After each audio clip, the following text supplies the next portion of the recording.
Hello guys, what is up? My name is Dylan. Welcome back to the Popcorn Podcast. This is episode number 32. It's been a little while, taken a couple of weeks off, but after some good days of rest, we are back, and we are back with another new guest. Hello, Sarah.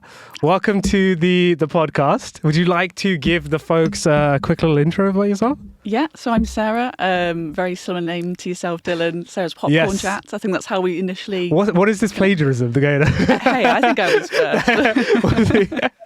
Yeah, so I do film reviews, mainly over on YouTube, as well as TikTok, Instagram, Twitter, talking all about the latest films, as well as like my love for older films as well. But it's mainly the sort of up-and-coming things. But yeah, I've been doing it for about 4 years now, since lockdown, like most people, I'm sure. Yep. So yeah, and sort of gone to London Film Festival, Bath Film Festival, sort of been able to sort of travel with it. But yeah, it's a hobby that I just absolutely love doing. Yeah, no, it's interesting you also say COVID as well, because that's when, for those of you who don't actually know and have sort of been following from the podcast segment onwards, this channel was actually started back in COVID. Not initially as a podcast, but that's actually when we kind of connected, was through sort of YouTube movie reviews and all that kind of stuff. I think, so, to be honest, it's actually been quite a while, I would say, since we've both been sort of subscribed or following each other, I would say. Yeah, it's definitely been a while, and I think we met up in London Film Festival, maybe 2021, 2022? 2022, I want to say. It was the year, I think you went to see, was it The Banshees of Inisherin straight after? Yes, that was it. Yes, London Film Festival, and... here we are again. Yes. So, Sarah, just to actually kind of kick this episode off, what I like to do with all the sort of new guests of recent is to kind of take you through a quick fire round. So these quick fire questions are not film trivia based, but just to sort of provide an insight into what kind of film person you are, because I'm sure as the pair of us probably do this on a day-to-day basis, I definitely judge people by the films that they like and don't like, etc. You can tell a lot about people. But let's get into the quick fire round. So, Sarah, first question, straight up, what is your favorite film? The hardest question ever. I would probably say Scream. I've got it tattooed on my arm. So, guys, if you pick that up, Stab 3. That is a great I mean, it's tattoo. Scream 3, but you know, it's like if you know. Yes. It's that kind of tattoo. Yeah. But, I love that film. I can just go back to it again and again. Nice. That's a great pick. Someone's screaming horror fan already, and it's only been the first question. What is a comfort film of yours? I would probably say School of Rock. I'm a big Linklater fan. Nice. And I think I know the script almost off by heart. Oh, wow. Yeah. Even the songs? Yeah. Okay. Yeah. We might get you to do a little bonus episode after this. I know this is meant to be a quick fire round, but have you seen Hitman yet? I have. Okay. Yeah. Interesting. I was in the same room as Linklater when he was there in London a couple of weeks ago. Oh, I thought you were going to say, because I saw it at the London Film Festival last year, and he was there. Edgar Wright was sitting in front of me and everything, but yeah. No, I missed it. I had to wait for like 7 months to see it, but yeah, it's good. It's good fun. Good. It is a lot of good fun. What is your guilty pleasure film? A guilty pleasure? I would say I love a rom-com. So I'd say any sort of 90s thing like My Best Friend's Wedding. Right. I love that kind of guilty pleasure film. Nice.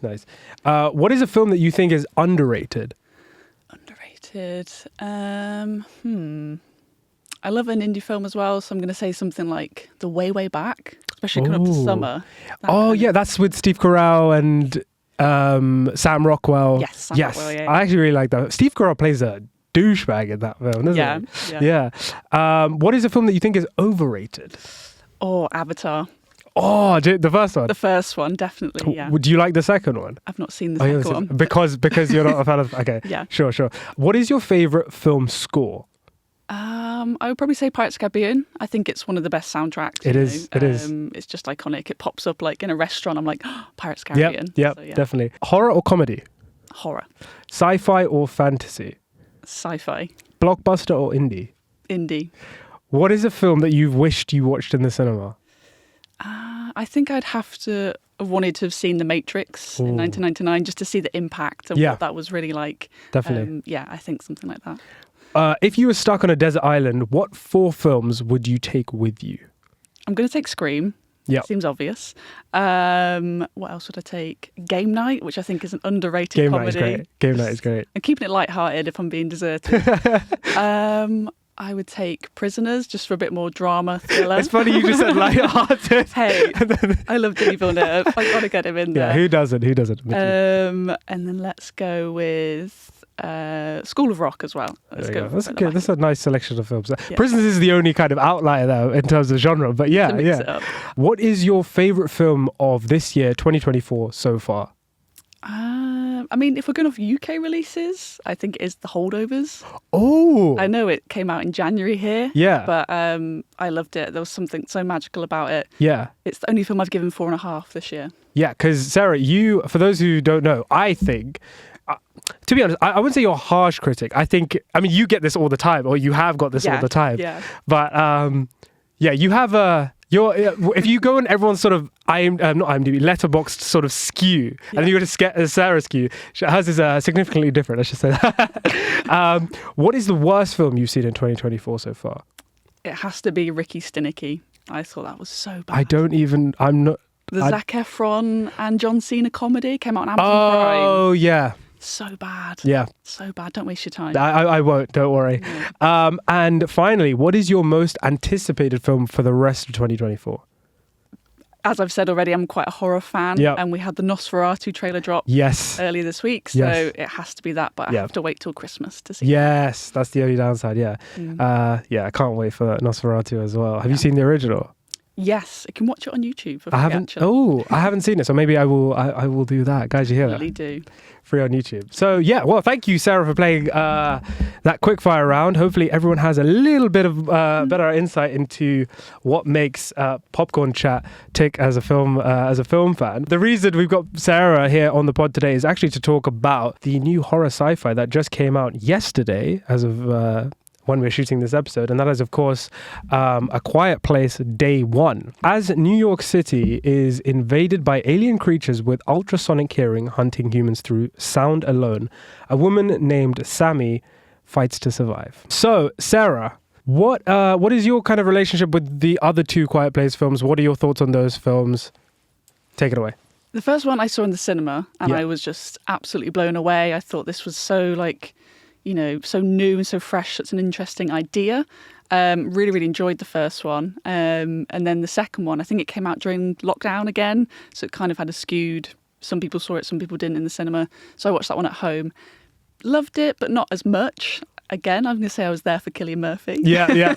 I saw the beard. I was like, okay, I'm interested. But yeah, the first one, I think it's so impactful and has changed the way in which we're sort of thinking about horrors and using our senses in films. We've got Don't Breathe and things like that.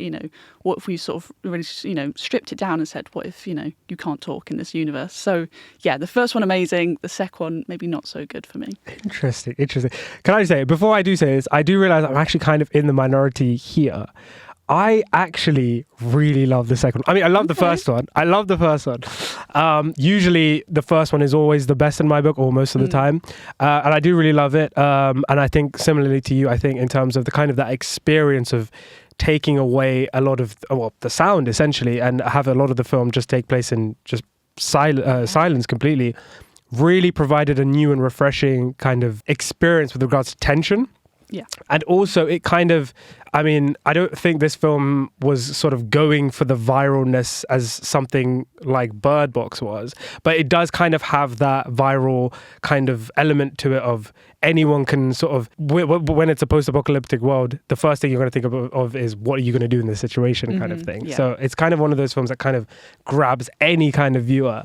And really sucks you in. And yeah, I thought it was a really strong directorial debut from John Krasinski. Oh yeah, definitely. And I know people weren't really expecting, because he's from The Office, right? Yeah. That's what he's most well known for.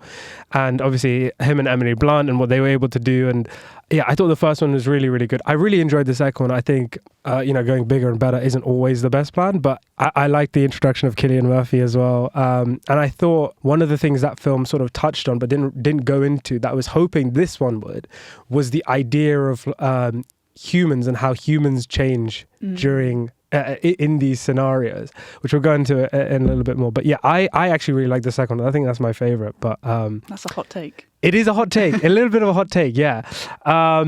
So yeah, going into day one, would you say your excitement levels were particularly high?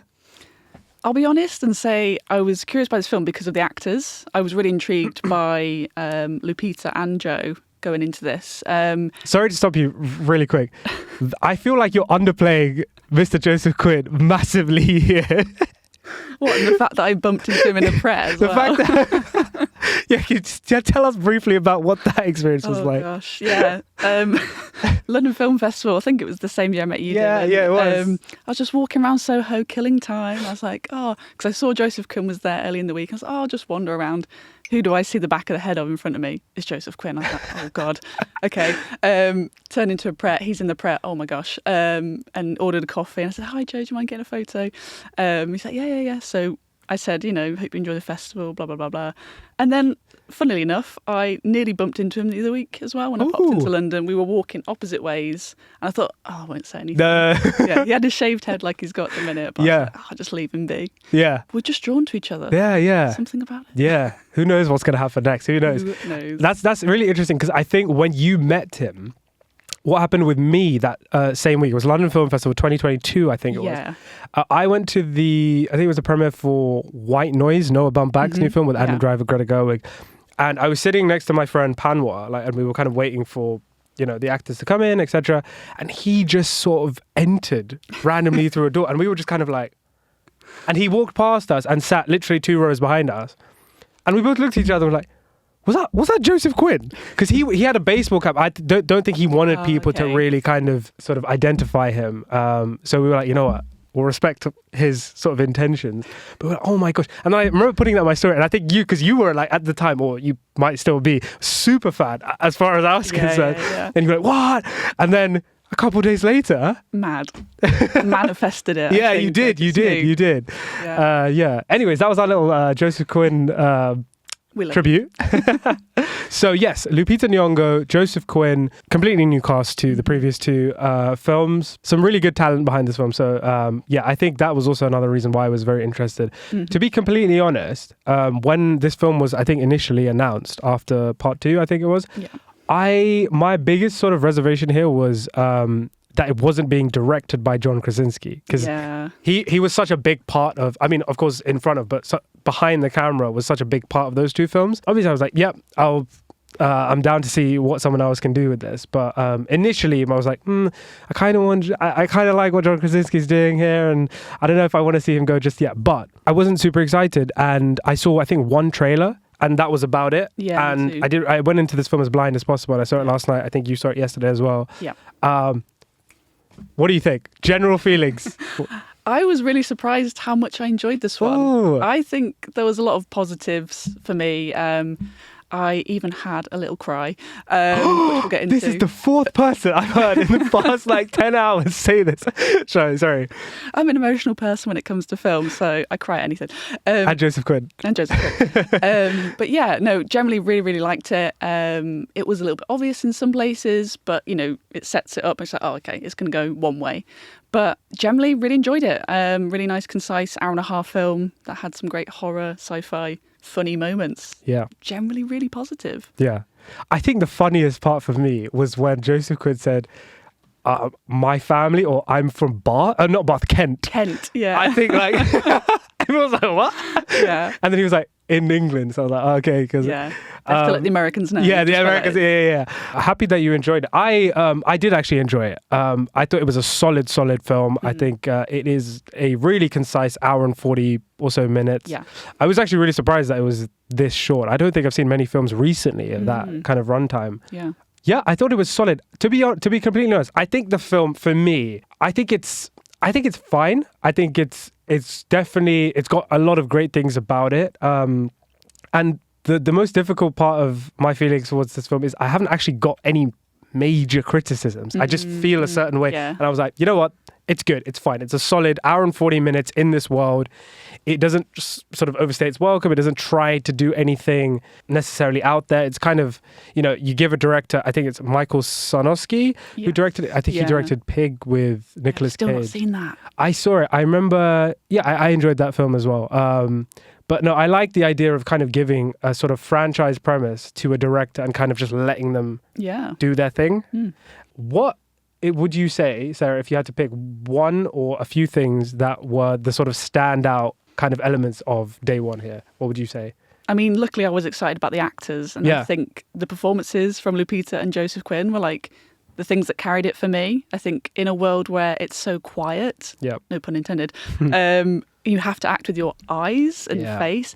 These are like the two perfect actors to sort of, really emote with it. I was captured by Lupita in that first 10 minutes. I was like, oh my God, she's like crying her eyes out. Her eyes are popping. Like you could just see everything by saying so little. Yeah. And I think the performances throughout again, And I love the sort of tone as well across the film. There's light in the dark as well. So I think it really, really balanced that. And I think that's why it almost felt like a two-hander to me. There are some side characters that come into it. It's almost like a two-person play. It is. You could just really sort of strip it back down. Yeah. Yeah, that's what I liked. It's also such a random duo of actors, like Lupita Nyongo and Joseph Quinn. Like, whoever thought of that? I don't know what they were initially had in mind, but it worked. Yeah, it really worked. I think the two really bounce off each other quite well. Playing two very different characters. I was actually going to save this to kind of the end of my thoughts here, but I would say like the two of them, the relationship, the friendship that they kind of develop throughout the film is definitely the heart of the film. And I think like to kind of go into what I took away from the film was this idea of like, not to get too sentimental, but this idea of kind of looking after people or looking out for people in times of kind of catastrophe. And I think it's such a simple kind of theme, but it's so poignant. And the whole sort of quest for pizza I thought was a really nice, touching kind of element to the film. What did you think about that? I loved that. I knew it was going to be some kind of sentimental thing for her, what it set up in the first act. And I knew she was so determined to get there. And then you have Joseph Quinn coming in and just being a sweetheart. Yeah. And I just love that. And that's sort of where the tears happened. I would say when Joseph Quinn entered I was waiting. I was like, when's this guy going to show up? Like, and he came in, I want to say, I would have guessing around 40 or 30, 40 minutes in. And when he comes in, he sort of comes out of one entrance. Yeah, and I'm like, dude, shut the fuck up. You're going to get someone killed, man. My main kind of issue with the film, and the biggest thing, it was I don't think I was particularly surprised at anything. You kind of know what you're getting from the get-go, right? Like, she's a cancer patient, you probably have an inkling that. Spoiler alert. She's not gonna make it. What did you think about that whole sort of side of her character, her being a cancer patient, and kind of what do you think that gave to her as a character and to the film? I feel like I've seen that sort of trope in other films, not necessarily sci-fi horrors, but it's like, oh, this person's got something terminal, so they're probably going to die. But it kind of gives them an incentive to really sort of push the sort of morals and humanity, sort of like, this is it, you're going to sacrifice yourself in some way. So when I knew that was her sort of, setup of a character, I was like, oh, great. We'll get to see at least one person die in this film. But I thought it was, like I say, it's a little bit sort of a trope that I've seen before. And it's a prequel as well, so we know where it's going to roughly end and setting up that world at least. But a little bit cliched, but you've got to do it sometimes. I think so. And I think also it's like, the thing with these films is you kind of know what you're getting from the get. You kind of have an idea. I mean, I tried to stay away as much as possible from marketing and trailers and whatnot. And maybe this is just kind of me as a sort of film fan of, and particularly the first two films was like, when I was watching those films, I didn't want to be that person, but I was that kind of person of like, where are these creatures from? What is their origins? What is their backstory? How is this come to be, essentially? When it got announced that this film was being made, I was like, oh, okay, we're potentially going to get some answers here, or a little bit more of an insight. We don't get that. I think that's kind of a double-edged sword in a way. I'll sort of elaborate on that in a little bit. But what do you think about it? Were you going into this film with kind of expectations of, we're going to get a little more of an insight into these creatures? Yeah, I thought there'd be something, like you say, a little bit more about the origins, but they kind of just whizzed straight in with like, military action. And I was like, well, who are these guys? Like, I want to know their kind of origin. Who are they? Who's their leader? Kind of cliched alien thing. But I wanted to know a little bit more about why. Why is this happening? And like, do we have to have another prequel before day one? Like, what's going on there? You know, you could do like an Alien kind of thing and, you know, go back and sort of see the origins. But then again, I think it's fine. You get to see a lot more of the creatures in this one. Definitely. Because obviously there's a lot less in the countryside we've seen in, especially number one. But we get a vast array of them, sort of scaling buildings and stuff. That's pretty cool. But yeah, I agree with you, Dylan. I think there should have been more origins, but how that works into it, I'm not too sure. Unless you show military base or something like that, I'm not quite sure. Yeah, I mean, to be completely honest, when the film ended, I was expecting to be disappointed with the idea that we didn't get those answers. But I think I've kind of made peace with the fact that maybe, you know, I mean, these films are just not about that. It's merely about the premise of it, because they're not characters. They're like, they're presented as this kind of force of nature that just sort of like, I think people on the internet referring to them as like angels of death or something like that. Okay. But literally like forces of nature who just come and sort of, they are a literal metaphor for like the world ending or, you know, humanity being wiped out. So maybe, I don't know, maybe it's not actually about who they are or where they came from. I think my only thing was like, maybe humans made them or maybe something like that, but they're also sort of crashing out of the sky. So what do you guys think? Where do you think these creatures came from? But going back to part 2 of A Quiet Place, I think the opening sequence of that, where you see the Abbott family prior to the apocalypse, and when all that stuff starts happening, I thought that sequence was incredible. And I was like, well, imagine if we had an entire movie like that. And then and here we go. I'm happy that you mentioned also about the location, because I think that is probably for me like the main kind of justifying reason why this film exists, is the change in location. Yeah, definitely. I think they set it up really nice in this one. Oh, New York is one of the loudest cities in the world. I was like, what a perfect thing to put these creatures in that we all know is based on sound. So I thought that was a great, really smart idea about doing that. It does feel really self-contained. I know it's in New York, but it feels like we're only seeing a few streets, a few apartments. And I think that comes back into what I said about being like a two-hander. It's very sort of stripped back, but we get that scale of like what's New York like, you know, here in the taxis, subways. So I think it was great going, because we've already seen in the countryside, and that kind of works really, really nicely. But yeah, going back to day one, being in the busiest city in the world. Yeah, it doesn't get much worse than that kind of environment. You don't want to be there. When shit starts to happen. Standout sequences. Any that particularly popped to mind? I did really enjoy the underground subway sequence when we're adding in like the whole sort of water element. Yes, I loved that. Sort of seeing this creature swimming, but we know that they're not really afraid of water or whatever. But yeah, I thought that was quite intense, that moment. I really enjoyed that. This really sort of darkly lit thing, and then we have Joseph Quinn's character having this sort of anxiety attack. So it's just so many elements going on, and we've not really seen that sort of chase in water. So I really enjoyed that part. Yeah, I think that was definitely a standout sequence for me as well. And kind of like when the creatures are chasing them and they're jumping off the skyscrapers of these glass buildings, that was pretty incredible as well. And it kind of goes from like the majority of the film being shot like very close and sort of intimate, and then you have these wide angle lenses that come into play, and you really sort of see the scope of this thing. The cat. Frodo. Frodo the cat. The best cat actor I've ever seen. Yeah, he even had like a little Tom and Jerry moment there where he was chasing like a little mouse. And I think that's how Joseph Quinn's character came into play, because the cat was chasing the mice. So such a good cat. Like, it's so well trained. Like, I've never seen, because most cats really aren't that obedient when it comes to training. So I was like, that's some real skill there. The Sweetest Cat, it kind of is a plot device as well. You know, gets these two characters together.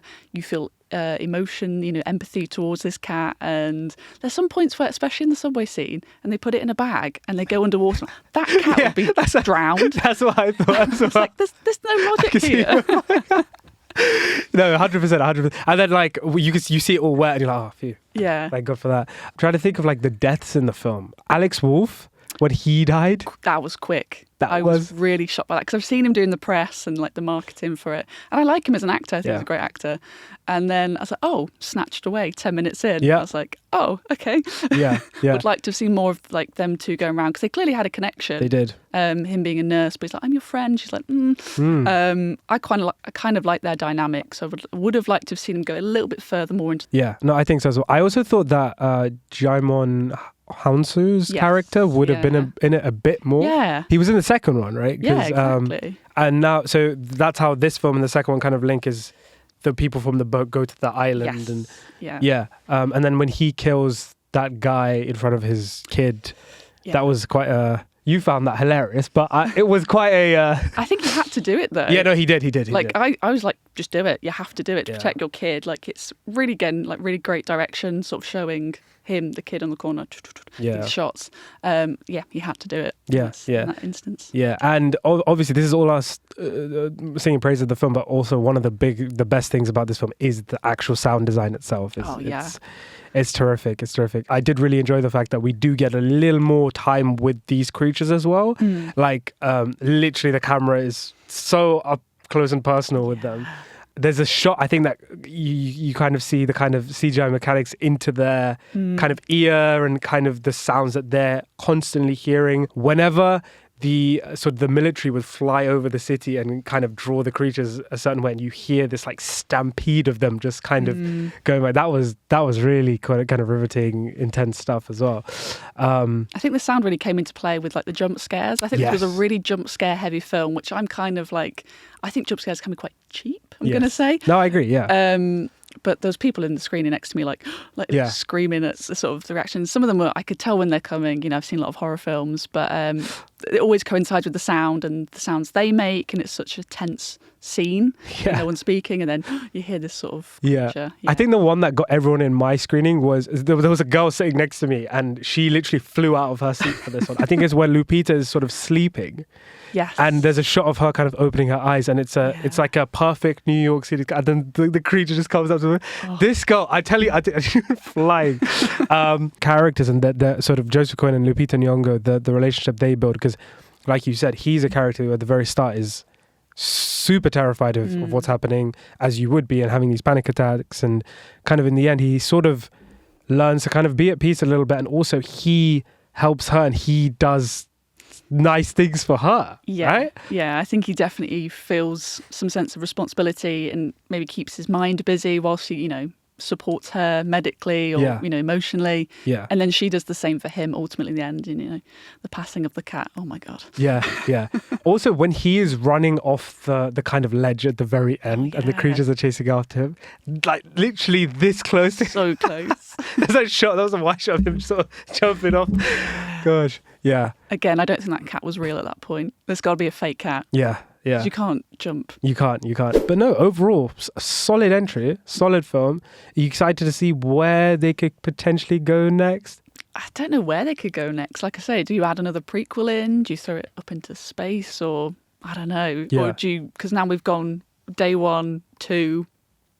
I don't know, it's a bit intercut. What's interesting you say about space is the fact that these creatures hunt by sound, right? In space, there is no sound. Ooh. So maybe they are some sort of creation in space, or they sort of hibernate in space. They can't hear anything. Then they come to an inhabited planet, or when there's so much sound, that's kind of the only thing that they are sort of feeding off. I don't know. I'm going places with this. You're right though about the potentially, right? Is Alien says they can't hear you screaming in space. Exactly. Also, I just want to quickly add, it was one of the things that was crossing my mind as the film went on was the idea of these creatures are triggered by the smallest of sounds, right? Mm-hmm. Why one of the plot holes that I sort of divulged for myself was the idea of the creatures themselves make noises. Yeah. So wouldn't they sort of clash with each other? But then quickly afterwards, there was a scene in which they were communicating via their own sounds. So I think they've sort of found a way to kind of, communicate with each other and kind of tell their sounds apart from other things. There's got to be some kind of territorial things, like, when you found... I don't know if they're eating these people, because some of them look like they've been chewed up in this film. Yeah. I don't know what they're... Because they kind of just come in and just slap some people and leave. That's it. It's just... Yeah. What is their motive? Yeah, there you go.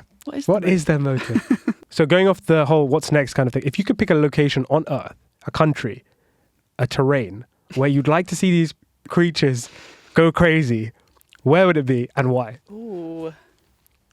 I'm quite proud of that question. I just thought of that now. Yeah, I mean, I think the obvious go-to is London, something there. But I think you could do it at an event. I don't know if something happens at like Glastonbury.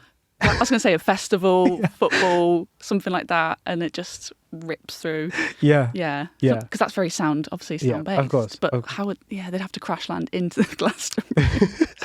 All these creatures having a rave with like... Yeah.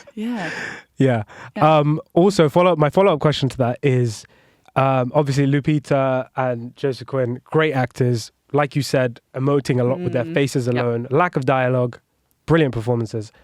If you could pick any other actor or actress or anyone just off the top of your mind who you think would do a great job in that kind of environment with regards to their performance.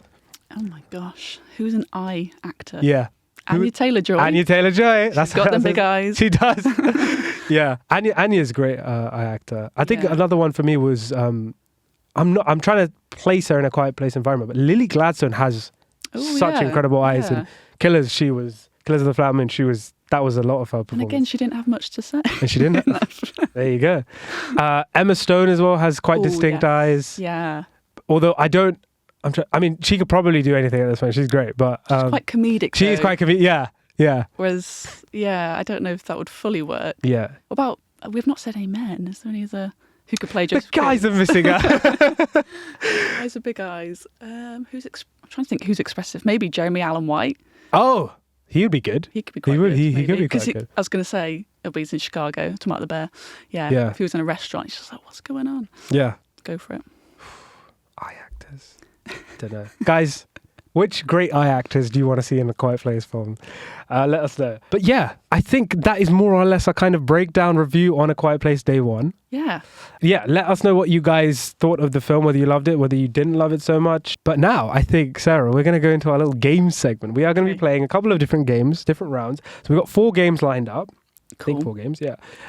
The first game isn't necessarily trivia-based. It is just another similar kind of quick-fire round, but this is called This or That. Yeah. Sci-Fi horror / post-apocalyptic edition. Okay? You ready? A Quiet Place Day 1 or A Quiet Place Part 2? Quiet Place Day 1? A Quiet Place Day 1 or A Quiet Place? A Quiet Place. A Quiet Place or Bird Box? A Quiet Place. A Quiet Place or Cloverfield? Cloverfield. Oh, Cloverfield or 10 Cloverfield Lane? Oh, so different. Cloverfield. Cloverfield or I Am Legend? Cloverfield. Cloverfield or Nope? Cloverfield. Cloverfield or Megan or Mathregan? Oh, Cloverfield all day. Cloverfield or The Invisible Man? Cloverfield. Cloverfield or Under the Skin? Have I even seen that film? Scarlett Johansson, Jonathan Glazer. Haven't even seen it, so let's go Cloverfield. Cloverfield or 28 Days Later? Ooh, both groundbreaking in their own ways. Let's go 28 Days Later. 28 Days Later or Prometheus? 28 Days Later. 28 Days Later or Underwater? 28 Days Later. 28 Days Later or Annihilation? Oh, I do love that. 28 Days Later. 28 Days Later or World War Z? 28 Days Later. 28 Days Later or Signs? 28 Days Later. 28 Days Later or The Mist? 28 Days Later. 28 Days Later or The Fly? Oh, The Fly. The Fly or Life? The Fly. The Fly or Event Horizon? The Fly. The Fly or Tremors? The Fly. The Fly or Alien? Oh, Alien. Alien or Aliens? Aliens. And last but not least, Alien or... Did you say Aliens? Aliens. Oh, wow. Okay. Last but not least, Aliens or The Thing? Aliens. Okay, we've landed on Aliens. Oh, well, would you look at that? That is I don't want to say that's a hot take, Aliens over Alien, but they're both great films. Both great films, very different. One's more of a horror, one's more like a thing about maternal instincts. Maternal instincts, yeah. I think there's much more I enjoy about the second one. Interesting. Yeah, cool. Well, that was our round of This or That. Nice. On to the next game. So this one is a little bit more kind of Hollywood trivia. Okay. So it's a game that we recently started playing called Has So-and-so actor or actress starred alongside? Okay. And you have to either say yes or no, and a bonus point will be given if you could potentially name the film if the actors are starred alongside each other. Okay. So since this is A Quiet Place Day 1, we have chosen Miss Lupita Nyongo. So, Sarah, has Lupita Nyongo starred alongside Bradley Cooper? No. You are correct. She has not. Has Lupita Nyongo starred alongside Natalie Portman? Yes. Film? Marvel Endgame, Avengers Endgame? They actually haven't starred alongside each other. But yeah, I can see where you're going with that though. Has Lupita Nyongo starred alongside Adam Driver? Yes. Star Wars? Oh, she's got it. Okay, cool. Don't ask me which one. Yes. Well, it was the entire 3 Cool. sequel trilogy. So she played a character called Maz Kanata, which was a CGI character. That would have. I felt like that would have caught a lot of people out, but you did well there. Yeah, I remember being cast as the sort of orange creature. Yeah. So has Lupita Nyongo starred alongside Julianne Moore? Ooh. No? They have. Oh, okay.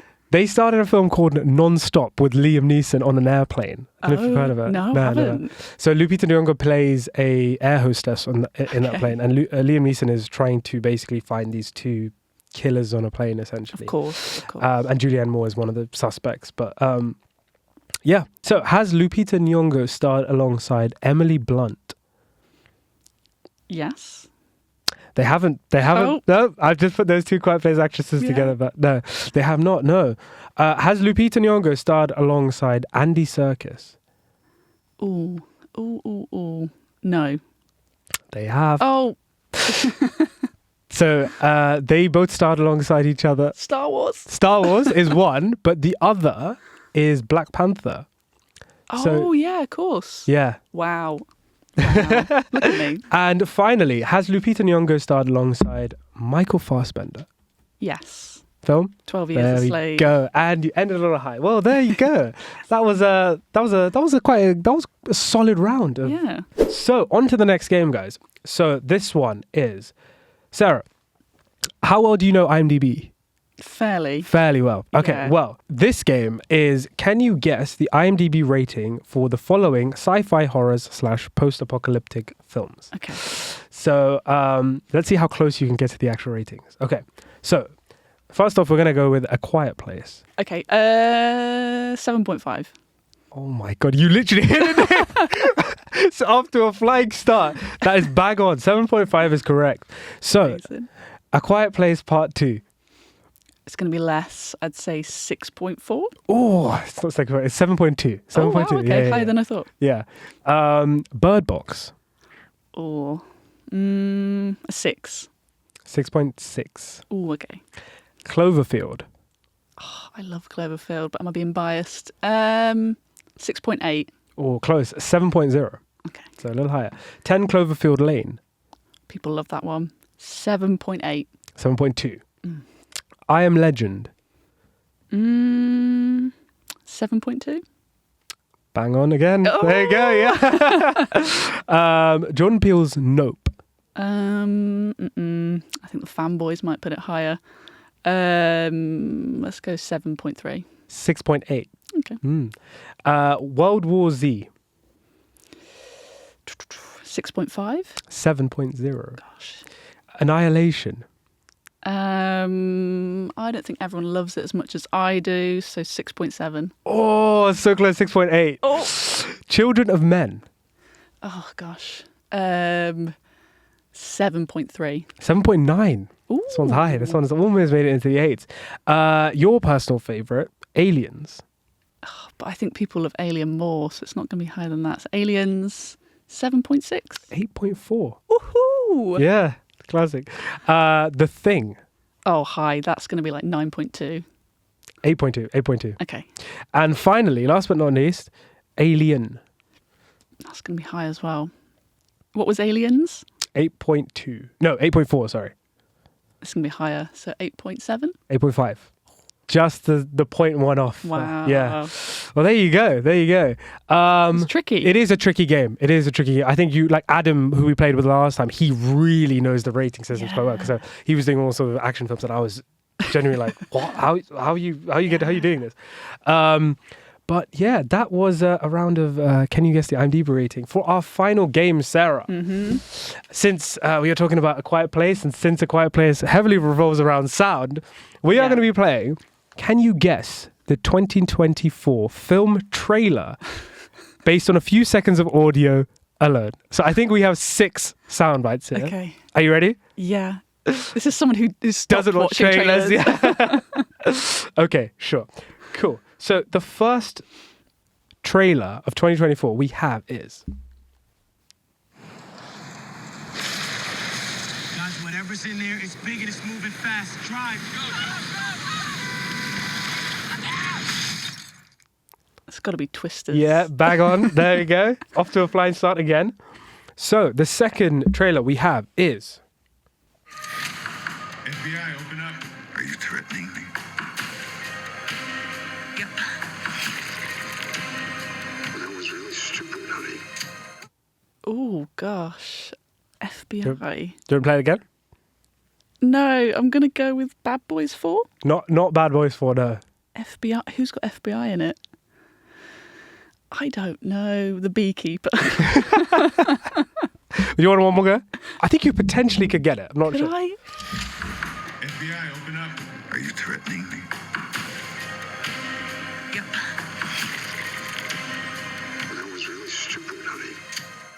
There's like a really wet noise in there and it's really throwing me off. I don't know. I'm going to pass. That was Love Lies Bleeding. Oh, wow. I've seen that. I wouldn't.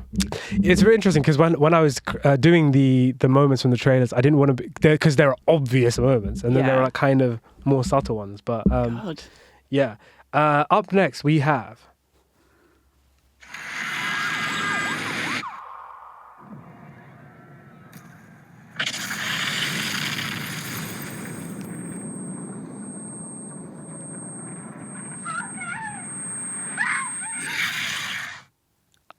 I'm going to say Madame Web. It's not Madame Web. Okay. It's not Madame Web. It sounds sci-fi alien with that noise. Interesting. Someone's being grabbed. Something's been grabbed. You're saying kind of all the right things. But not Madame Web and not A Quiet Place? It is A Quiet Place. It's hiding in plain sight. Wow. Okay. Got there at the end. We got there at the end. So up next, we have... Every time I survived the war zone, I thought I was sending a warning home. Don't do this. But here we are. There's some kind of misunderstanding here. What? We're American, okay? Oh, gosh. Can I hear it one more time? Every time I survived the war zone, I thought I was sending a warning home. Don't do this. But here we are. There's some kind of misunderstanding here. What? We're American, okay? I don't know. They say something about being American, right, in there? It's not Horizon, is it? And is it Alien? It's not Alien Romulus, no. I'm pretty sure you've seen this film this year as well. Someone who doesn't watch trailers.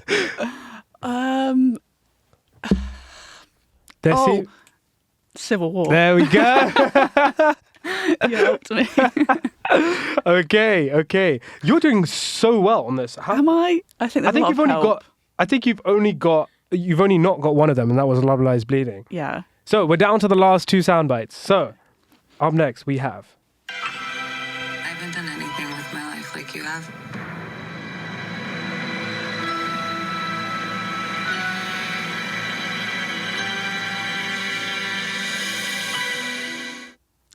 I know that voice. Who is it? I haven't done anything in my life like you have. Again? Yeah. Okay. I haven't done anything with my life like you have.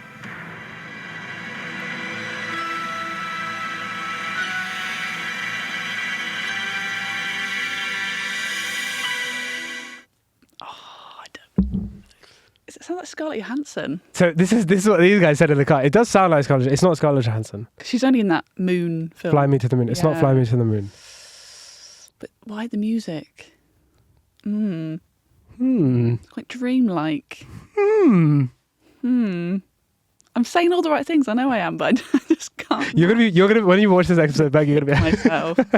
Kick myself. It's not that one with Anne Hathaway and Jessica Chastain. No. I might have to pass on this one as well. Okay, so that is the sound, or that voice is Lady Gaga's voice. As a Joker too. There you go. Yeah. Wow. Shows how little I'm excited. And finally, our last soundbite, our last 2024 film trailer is. The question is, do you have it in you to make it epic? You got this one. It's furious. There we go. There we go. Ended off on a high note. Well, that is it, guys. That is all for this episode. Thank you so much, Sarah. Thank you for having me. No, of course. Thank you for coming. Sarah drove all the way from Cardiff. Insane. Big up Cardiff. Thank you so much for coming and talking all about A Quiet Place Day One. It's been so much fun, and for playing these games as well. Yeah. How did you find those games, by the way? They were so fun. Yeah. Like some really sort of tax you, but I really enjoyed like the balance of it all. It was it's so fun. different when you're in the chair itself as well. Yeah. I could do Mastermind. I could do Pointless. But actually, like under the spotlight, you're like definitely. That's what everyone has said to me. Literally, like, Dylan, you think you're comfortable sitting in the chair. When you're in this chair, I'm like, dude, hit me up. Come on. Yeah. But yeah, thank you so much for coming and talking A Quiet Place Day One.